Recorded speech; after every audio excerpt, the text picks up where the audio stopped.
Ladies and gentlemen, this is an article that came out in the Washington Post. America is losing ground to death and despair. Life expectancy statistics are significant barometer of a society's health. They're an indicator, a signal of how the population is weathering all kinds of difficulty, from wars to disease to disasters, natural and man made. For decades, life expectancy in the United States has been rising, as in other developed nations, a positive sign. But the latest statistics from the Center for Disease Control and Prevention are alarming. Life expectancy overall in the United States fell for the second time in 3 years in 2017, driven largely by a surge in drug overdoses and suicides. This is why I keep telling you, they are not telling you the true numbers. How can it be a surge based on the numbers they're giving us? The numbers they're giving us is way too low for it to have any impact on this society. It would have to be astronomical, and it would have to be a number that they are not revealing. The data shifts, while seemingly small, are usually a sustained decline in expected lifespan at birth, not seen in the United States since the years of World War I and the 1819 flu pandemic.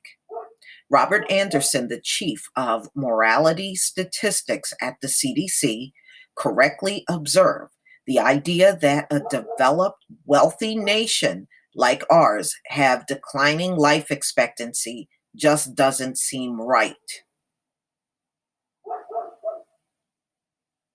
Actually, it does. It doesn't seem right to you, but in my eyes, it seems like it's right. Something is wrong. Mystery. The United States is in the throes of a drug overdose crisis while suicide rates are climbing.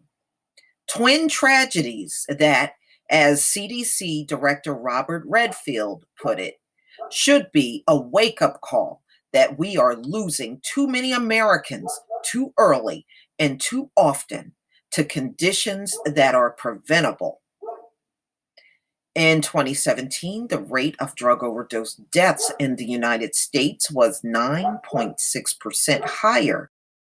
In 2016, there were 70,237 drug overdose deaths, or 21.7 per 100,000 people, compared with 6.1 in 1999. Especially worrisome, drug overdose deaths surged 16% from 2014 to 2017. The deaths are being driven by synthetic opioids that come straight out of China, y'all. Every single synthetic opioid in this country comes directly out of China, primarily fentanyl, sold on the street, often combined with heroin or cocaine, with or without the user's knowledge. Fentanyl is a synthetic opioid, pain reliever 50 to 100 times more potent than morphine, and has legitimate use in medicine. But most of the overdose and deaths are coming from illegally manufactured fentanyl, sold for its heroin-like effects. Overdose deaths from synthetic opioids other than methadone skyrocketed 71% per year from 2013 to 2017, the CDC reports. A smidgen of good news was confirmed in the new data. The opioid prescription drug crisis seems to be responding to attempts to get it under control. The number of those deaths did not increase from 2016 to 2017. And that's only because people are now using the fentanyl.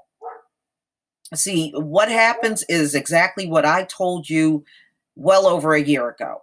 When people cannot have access to the prescription drug, they are going to go to the illegal drug. So it's not that things have gotten better. It's just that those folks that can no longer get prescriptions are now they're now going out to the streets for their drugs. That's all. They're just seeing a shift from one drug to another.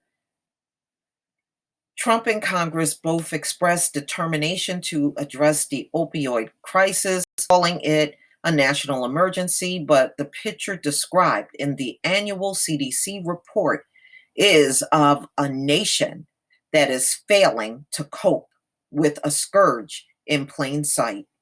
Greater efforts must be made to get users fast, unimpeded access to drugs that can reverse overdoses and save lives. And see, Narcan is really just a band aid. If somebody is still a drug addict, when you give them Narcan, they're going to be a drug addict after you get them back on their feet and they're able to go out for the drug again. It's a band aid fix, it is not a real true fix at all. And to provide treatment to those who need it. The new data also shows the suicide rates in rural counties of the United States are now nearly double those in most urban counties. There is absolutely no excuse for these dark corners of death and despair to exist in a nation as developed and wealthy as the United States. Sounds like a curse to me. And what does your wealth have to do with people being junkies? Nothing. In fact, the fact that you got wealth, they can now afford to go out and buy the drugs because you are a wealthy nation, and they can keep going over and over and over and over. And if they run out of money, they'll just turn to crime like they always do. This is why you see these junkies robbing banks, robbing pharmacies, and any place they can get money from.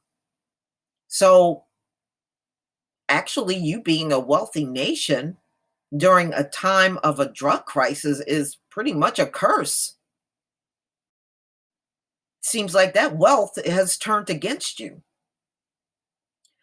So, being a developed nation, that has nothing to do with drug addiction, but it certainly enhances it. Obviously, you're not doing the right thing with your money, you're wasting it all on drugs. And the suicide rates. And that's what I don't understand. You're in power, you're ruling the world, and you're committing suicide. Wow, I guess you're ruling in misery. That's really sad. But please tell me what you think, ladies and gentlemen, about this article.